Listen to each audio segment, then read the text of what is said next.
सुबह की हल्की हल्की धूप, ठंडी ठंडी हवा और पंछियों की मधुर आवाजें, इतना सुंदर नज़ारा तो सिर्फ सुंदरनगर का ही हो सकता है।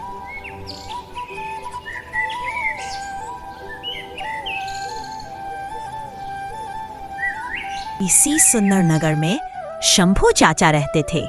शंभू चाचा की प्रशंसा हर दूसरे गांव में होती रहती थी। चाचा के वेज थाली के चर्चे हर किसी की जुबान पर थे। स्वाद में तो भरपूर थी, लेकिन उसे गरीब से गरीब आदमी अपना पेट भर सकता था। चाचा हर सोमवार सुबह उठकर बाजार चले जाते थे।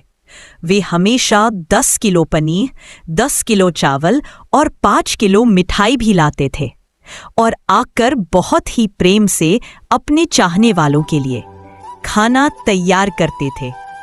चाचा हर सोमवार को ठेला लगाते थे। वैसे तो हर दिन होटलों का काम अच्छा चलता था, लेकिन सोमवार के दिन सभी होटलों का काम ठप रहता था। चाचा की वेज थाली, जो कि सिर्फ 10 रुपए की थी, सोमवार के दिन बहुत भीड़ रहती थी। इसी वजह से कई होटल वाले चाचा से जलते भी थे। कुछ भी कहो, लेकिन जो स्वाद शंभू चाचा की वेज थाली में है, वो बड़े बड़े होटलों में नहीं है। मैं तो रोज यही सोचता हूं कि जल्दी से सोमवार आए। चाचा रात को घर पहुंचते हैं और वो सो जाते हैं। अगले दिन शंभू और गोरी चाची बाहर बैठे होते हैं। तभी वहां सुरेश होटल वाला आता है। देखो शंभू, तुम अपना ठेला बंद कर दो। तुम्हें पैसे चाहिए तो मुझसे ले लो।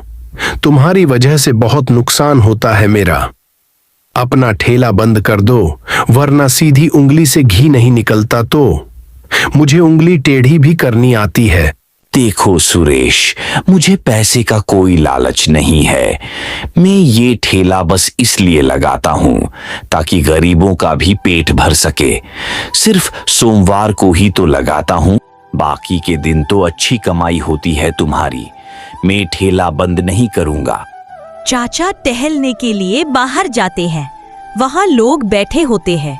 तभी सोहनलाल शंभू से कहता है, अरे शंभू, आज तो मजा ही आ गया खाना खाकर। हमें तो बस अब फिर सोमवार का इंतजार है। नहीं सोहनलाल, अब शायद मैं ठेला न लगाऊं। वो सुरेश मेरे घर आए था, मुझे धमका कर गया है। इस बूढ़े शरीर के साथ में इस झगड़े में नहीं पड़ सकता। अगर ऐसा है तो चाचा आप ठेला लगाओ, हम सब आपके साथ हैं।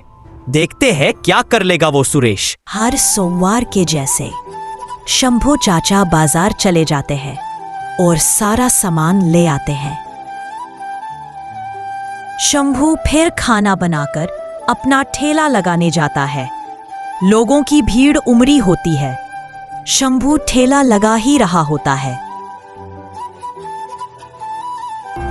तभी वहां सुरेश का भेजा हुआ एक आदमी आता है और वो चाचा से बहस करने लगता है। ठेला न हटाने पर वो उनका ठेला और खाना सब गिरा देता है। तुम्हें कोई बात समझ में क्यों नहीं आती है? तुम्हें सुरेश ने पहले ही बोला था, ठेला न लगाने को आज के बाद यहां दिखना मत। शंभू बहुत रोता है, लेकिन वो आदमी को बिल्कुल तरस नहीं आता। शंभू को धमकी देकर वो वहां से चला जाता है। जैसा आपने कहा था, उसका ठेला तोड़ दिया। अब वो कभी अपनी दुकान नहीं लगा पाएगा। सभी गांव वाले वहां पुलिस को बुला लेते हैं। सुरेश, तुम्हें बिल्कुल शर्म नहीं है? एक गरीब बूढ़े को धमका रहे हो, उसका ठेला भी तोड़ दिया।